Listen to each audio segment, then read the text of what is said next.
Hello, welcome back to the Holistic Inner Balance podcast. I'm Hadlee of Happy Healthy with Hadlee, and I'm here with, Dr. Nicole. and we are going to talk about a hot topic today. I'm very excited for this one. We've been having this question come up a lot. Well, Dr. Cain specifically has been having this question come up a lot in her world recently. And that question is, can someone get rid of anxiety for the rest of their life? Can you actually get rid of it and not have it anymore? And I think you guys are going to really like the response today. I think that we're going to get into some good, juicy conversation on it. So, shall we get started? Yeah. This conversation, I've been thinking about it for a long time. And part of it came because the title to my book is Panic Proof, the new holistic solution to end your anxiety forever. And that was one of the questions that came up. And I realized that that question was being asked from a non-panic proof paradigm. Mm. And so the way that we think about it is very, very different pre-panic proof paradigm as opposed to the paradigm that I endeavor to teach in the book Panic Proof, that I see in my clinical practice, that I see with my patients, that I've seen from traditional methods. And so I'm actually grateful for the opportunity to have this conversation. And so I'm kind of curious, Hadley, like when you hear this question, like what comes up for you? Well, to me, I think I love that your answer is, ending anxiety forever. I think there are going to be people who are going to be like, no, that's not true. And so I'm really excited to have this conversation. Like what comes up for me is like thinking about how some people are like very strongly in the camp of like, no, you will have anxiety forever and you just have to deal with it. And so I love that your answer is the opposite. Yeah. So when we think about anxiety, if you were to like shoot out some words that come up for you when you think about anxiety and the disease of anxiety and the diagnosis of anxiety and what we mean when we say anxiety, like what are words that come to mind for you? Well, I think of it through the paradigm of Ayurveda. So it's potentially a little different from like a typical person thinking about it, but I think of it as there's fear, um and I think of it as vata, like there's a lot of vata involved, and there could be other doshas involved as well. We've talked about how like the different types of anxiety can manifest with different doshas. And if you're a new listener and you're like, what the heck is a dosha? You can go back and listen to some of our episodes about the doshas and specifically about Vata dosha. But so I think of it in terms of Vata is the element of air and ether. So I think of it, there's like an element of, there's some fear involved, and there's like an airy quality. So it feels like ungrounded, not like grounded in the body. Those kinds of lots of like movement and movement in the mind, but then also like that can be manifested in the body as well. There can be like a lot of movement with the nerves and also like muscle twitching, things like that. So that's kind of what comes to mind for me. So you're kind of describing like a psychological, biological process Hmm. that is giving data about what kind of an imbalance may need to be restored, right? Yes, totally. Yeah. And to me, like from my paradigm of Ayurveda, it's like, yeah, you can balance the doshas and you can totally come to a place where you no longer have those things happening for you anymore. Yes. And to answer my own question too, because I want to contribute to what you're saying, is when I think about anxiety and being an anxiety warrior myself, is I think about disempowerment I think about my body is taking control over me. I don't know what's happening. I don't know why it's happening. And so people feel like they're out of control. They don't have power. They don't have control. They don't have agency. They're living on the edge of their seat and they're wondering when it's going to happen again. And our dominant medical model treats anxiety as a problem to be solved, and treatments target suppressing the signals from anxiety. And so, like, a sassy answer to that question could be, with the right amount of benzos, you can never be anxious again. And I mean, I feel like that's pretty inarguable. You could just, benzo yourself into oblivion and then you won't feel really anything. Right. But I think that there's an even richer answer to that conversation. And so if we think about, which I want to think about like two scenarios. One scenario was, let's use like the example of, you told a story on a previous podcast episode that we did, Hadlee, where you were at the top of this like mountain and you were in autonomic arousal. This was your birthday episode, right? And so if Yeah. you haven't heard it, you got to go listen to it and learn all about Hadlee. And so you tell this story. What mountaintop was that in? It was in Iceland. So you're in Iceland, you're climbing this mountain, and you're having these thoughts of like, oh my goodness, this is very dangerous. This is really scary. You were describing to me like, what was the word that you used of like gravel and like sand? It was chossy. Chossy. It's so funny because it's such a like broy word. It's like really chossy rock. Like it just means like it's like crumbly. I'm not a bro, so I didn't know that word. Or maybe I just don't hike and get out Yeah. enough. So you were having anxious thoughts, right? You were having worried, scared thoughts. Mhm.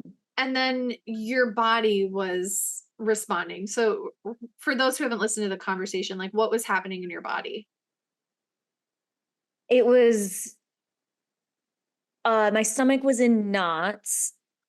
I felt kind of like a buzzing sensation in my hands, and I would say probably like I always describe it as sort of like a buzzing sensation around my forehead. It's not like on my forehead, it's like around my forehead when I feel that anxiety and fear. Um, Constriction in my chest, kind of like slumped over shoulders, like, that protective stance. Um, and like wobbly, just like wobbly and a little trembly. Mm-hmm. Mm-hmm. Maybe a little bit less like coordination, where it's like like a little Totally. bit tremble, but like a little bit of like incoordination is a Mhm. wobbly. Totally. Especially when I would pause. When I would start moving again, it would kind of like instinct would like kick in. But then, if I took a break, it was like, what's going on? Yeah. Totally. And so these sensations that you described, so you're on this mountain, you're climbing, you're in this chossy terrain. And so then you're getting gut anxiety, stomach anxiety. So your stomach is in knots. And so you're having a physical response in your gut. You're getting this buzzing around your forehead and in your hands. So this is a manifestation of nervous system anxiety. Some of this is epinephrine and cortisol. So we have the less blood flow going to your extremities, maybe even less blood Mhm. flow to your nose and your forehead. It's sending it to the runaway muscles. You have constriction in your chest, so the muscles are getting tight. Um, Mhm. you might have been hyperventilating a little bit, maybe even a little bit higher altitude. So it's possible that you were getting a little bit more acidic because you're maybe hyperventilating a little bit, or less oxygenation. So that could have accounted for some of that. And then all of that adrenaline is like making you have more energy in your muscles. So you might be trembling, a little bit less coordinated. So your body is in autonomic arousal, right? And Yep. so your body is releasing these physiological responses. And those physiological responses are passing through your brain. And then what is your brain doing? Panicking. It's panicking. It Mhm. is a response to context that has been programmed into you, right? Totally. So it's a programmed response. So Mm-hmm. then if we look at another scenario, like maybe public speaking, right? Like, have you ever gotten nervous going up on stage? Maybe you don't. You love So going on stage. typically. Or your wedding day where you're such like a non-anxious person. A lot of us may get really anxious public I get speaking. anxious in other situations, just I know I not like things too that you're like, actually, I really like those. So much.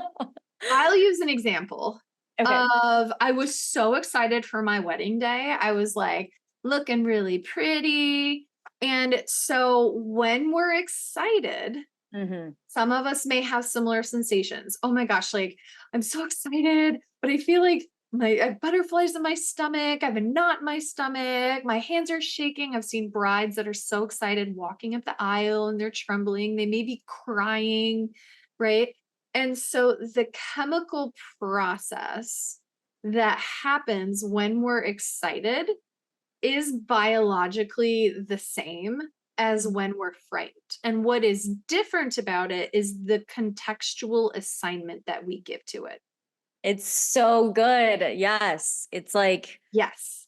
is it anxiety or is it excitement? Is it anxiety or is it excitement? And the whole message of the panic proof paradigm is to change how we look at the data that our body is giving us from a place of, oh, this gets me emotional. Like I'm just getting goosebumps as I say this because my loves, you have power. Your symptoms are data. It's just chemicals. And then the brain has been programmed to assign meaning to these chemicals. And so when we use the language anxiety, that is a narrative, that is a meaning that we are applying to that experience. And my goal for you, and you read the book Panic Proof, is to be like, oh, this is my body telling me what needs healing and how. And I have an opportunity to alchemize these symptoms into something that gives me more power, more control, more agency, more life, more energy, more information, more ideas, and more healing. Right? Oh my gosh, it's so good. It's like taking the parts of vata that are not serving you and you're literally transmuting them and making it so that these parts are like it creates excitement and creativity and movement in like the ways that you want it to create movement and all of the things. And I mean, I don't have a lot of vata in my constitution. I love hanging out with people who do have a lot of vata because I'm like, I need a hit of your like just that movement and that creativity and all of the things. So good. So, can we end anxiety forever? And I believe that it is a frame of mind, it is a value system, it is a judgment about what is happening, and I really believe a big part of that is a personal sense of power. Because Mm. difference between like I'm excited about my wedding day versus like I'm on the top of this mountain and I could fall off, it's really personal power and agency. Like I'm Mhm. choosing to walk down this aisle and get married. In a lot of circumstances, I understand that's not, we can't just say across the board that. I understand that. But generally speaking, the difference Mm. is power. You didn't know if you had power to not fall off of this mountain or not. You did the Right. best you could. So you felt disempowered, you felt afraid. You Mhm. then had a corrective experience where you pushed through that fear and you did conquer it. And so you repatterned yourself. But when people ask the question of, can I really heal from anxiety forever? The answer is you can choose to. And the 4-step panic proof process that we talked about is from the book Panic Proof. It walks us through exactly how to do that, how to heal the nervous system, how to reprogram the context of the brain. I remember when I was learning transcendental meditation, my teacher would like we would be doing the meditation and then I would be like, oh my gosh, I'm having this thought or this feeling and does it mean this? And he's like, your brain just wants to attach meaning to everything, just notice it, it's just your body releasing stuff. Don't Totally. think I it's remember the same process. I did really. TM too. Yeah. And at the time I was really annoyed with him. I'm like, Yeah, of course. I was like very CBT trained in the beginning of my career, and so I was like, no, I think I really need to psychoanalyze this and like give meaning to it. But I'm the same way. Yes. Yeah. I was in school for biopsychology. Yeah. It's like, Yeah. So yep. then the question is am I just having an argument of semantics? Is Mm, like, can you really end your anxiety forever? Maybe the question is can you never go into autonomic arousal ever again? And that I think is a more interesting question. Is ooh. that do we want to live in a vessel that never gives us data of autonomic arousal? And I would say, like, I'm grateful for autonomic arousal. Mhm. I'm grateful that I can run on a treadmill and that my heart rate can go up. I'm grateful that when my partner gives me a kiss and I haven't seen him in a while, that I get like butterflies in my stomach. I'm grateful that when I'm driving and someone tries to T-bone me in Phoenix, that I get this like flush of maybe worry or fear or like and that I can respond quickly before thinking about it. Like I'm grateful for that. So the goal of being panic proof isn't to end autonomic arousal, but Right. rather to change your experience of what that autonomic arousal means and what it's trying to do for you and what you can do in response to that. Ah, preach. It's so good. I love it. I did not know what you were going to say. And that is just like even better than I could have thought. Well, thank you. I'd be curious to hear what you guys think and if you agree with Mhm. me or if you have something to add or if you totally disagree. I would love to hear it because really this is a co-creating journey of Totally. what it means for each of us to become our own self-healers.